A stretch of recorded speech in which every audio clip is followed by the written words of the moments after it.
Mohon perhatian, tekan tombol subscribe. Terima kasih atas perhatiannya. Berdasarkan penilaian atas fakta dan hukum sebagaimana diuraikan di atas, Mahkamah berkesimpulan, Mahkamah berwenang mengadili permohonan aku. 2. Pemohon memiliki kedudukan hukum untuk mengajukan permohonan aku.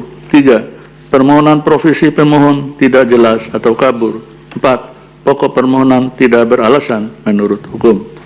Berdasarkan Undang-Undang Dasar Negara Republik Indonesia tahun 1945 dan seterusnya, amar putusan mengadili dalam provisi menyatakan permohonan profesi pemohon tidak dapat diterima. Dalam pokok permohonan menolak permohonan pemohon untuk seluruhnya.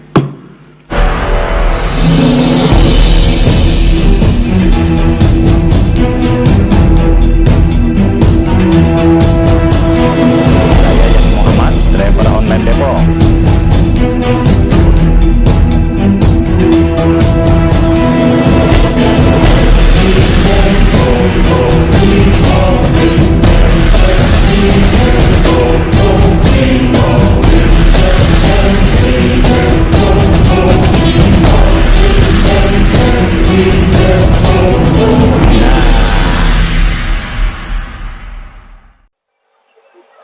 Assalamualaikum warahmatullahi wabarakatuh. Saya Yati Muhammad, driver online Depok. Sahabat Popole yang ada di langit dan di bumi, kita kembali jumpa dalam berita reaksi. Kali ini saya akan mereaksi sebuah berita yang dirilis oleh inilah.com bertajuk Perpanjangan Masa Jabatan Presiden ditolak MK. DPR titik 2 Alhamdulillah waras.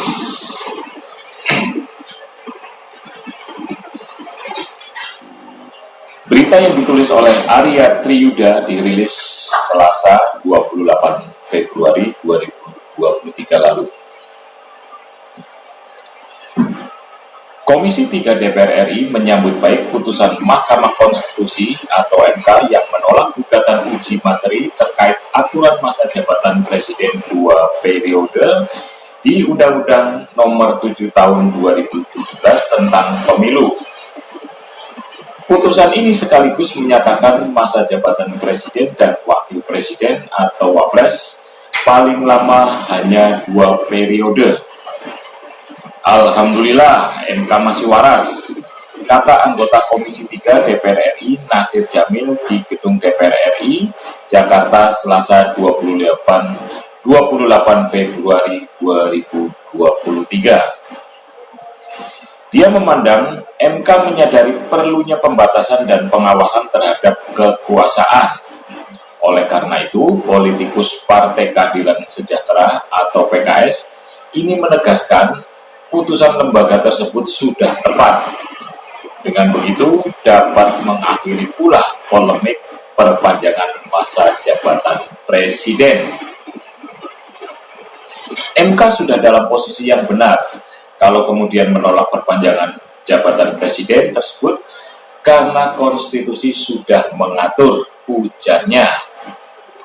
Nasir menekankan, alasan apapun juga tidak dapat dijadikan pembenaran untuk memperpanjang masa jabatan Presiden. Dia meyakini Presiden RI Joko Widodo telah mengetahui putusan MK tersebut.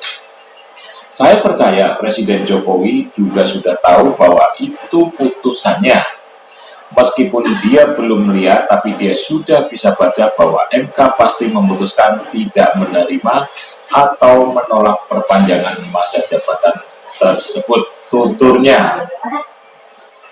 Sebelumnya, dalam persidangan Selasa hari ini, MK menyatakan menolak gugatan uji materi pasal 169 huruf N dan pasal 227 huruf I Undang-Undang Dasar RI tahun 1945. Menolak permohonan pemohon untuk seluruhnya, kata Ketua Majelis Hakim Anwar Usman saat membacakan putusan. Perkara nomor 4 garis miring PUU strip XX1 garis miring 2023 itu diajukan oleh pemohon bernama Harifuddin Daulay. Dia diketahui guru honorer asal Riau. Sementara Hakim MK Saldi Isra mengatakan, Majelis Hakim belum memiliki alasan hukum kuat untuk mengubah pendirian terkait dengan pengujian pasal 169 huruf N yang mengatur tentang masa jabatan presiden. Mahkamah tidak atau belum memiliki alasan hukum yang kuat untuk mengubah pendiriannya.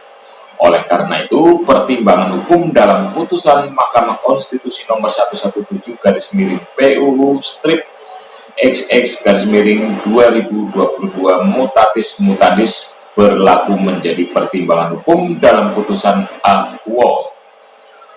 Artinya, norma pasal 169 huruf N dan pasal 227 huruf I Undang-Undang Nomor 7 Tahun 2017 adalah konstitusional, tutur Saldi. Dia menjelaskan pasal 169 huruf N yang menyatakan bahwa belum pernah menjabat sebagai presiden atau wapres selama 2 kali masa jabatan dalam jabatan yang sama. Dimaksudkan untuk mempertahankan substansi norma pasal 7 Undang-Undang Dasar tahun 1945. Dari berita tersebut bisa kita ambil beberapa catatan penting, terutama pada tahun 2024 nanti dapat dipastikan Joko Widodo masuk kotak. Dengan masuk kotaknya Joko Widodo, peran Jokowi sebagai petugas partai selesai. Dan ini yang akan membuat terutama PDIP bingung untuk mencari pengganti seperti Joko Widodo. Karena itulah, andai kata misalnya PDIP tidak bisa menemukan sosok seperti Joko Widodo yang bisa dijadikan sebagai petugas partai dan bisa dikendalikan, bisa diremot, sehingga dia bisa menjaga Trah Soekarno ataupun kepentingan-kepentingan lainnya dalam tubuh PDIP, dapat dipastikan pula inilah akhir dari kehancuran PDIP. Karena selepas Joko Widodo lengser, akan menjadi hari-hari yang berat buat Jokowi maupun PDIP, terutama akan berhadapan dengan hukum. Karena disinyalir selama berkuasa, Joko Widodo ini banyak sekali melakukan pelanggaran konstitusi, termasuk KKN.